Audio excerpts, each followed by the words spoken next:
నేను దేవుడికి ఇచ్చాను. స్టెప్ 1 ఫస్ట్ మనం చేయాల్సింది ఏంటంటే, నేను దేవుడికి ఇచ్చిన తర్వాత తిరిగి అది నా దగ్గరకు వచ్చేటప్పుడు అది ఆటోమేటిక్ కాదు.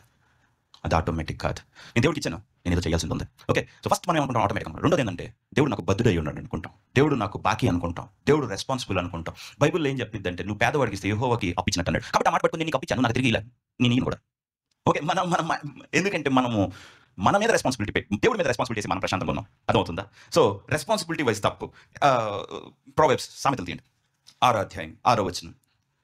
సోమరి చీమల యొద్దకు వెళ్ళుము, హ్మ్. వాటి నడతలు కనిపెట్టి జ్ఞానం తెచ్చుకొను. వాటికి న్యాయాధిపతి లేకునను, పై విచారణకర్త లేకునను, అధిపతి లేకునను, అవి వేసవి కాలమందు ఆహారం సిద్ధపరచుకొను. ఒక నిమిషం. చీమకి ఎవడు నేర్పాడు? దాని హార్వెస్ట్ టైం దానికి ఎట్లా తెలిసింది? ఇప్పుడు నేను కోసుకోవాలని చీమకి ఎట్లా తెలిసింది? హలో. ఓకే. కాబట్టి నిన్నేమన్నాడంటే సోమరి అన్నాడు. అర్థమవుతుందా? సో క్రైస్తవులు అదొచ్చి నేరుగా నోట్లో పడి కడుపులోకి వెళ్ళిద్ది.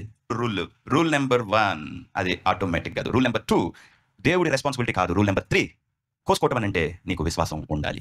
నీకు విశ్వాసం ఉండి తీరాలి. ఓకే. సో అబ్రహాము, ఇసాకు, యాకోబు వీళ్ళందరూ చేసిన కష్టార్జితంలోకి దేవుడు నమ్మినందుకు ప్రవేశపెట్టాడు. ఓకే. మీ బౌంటీలో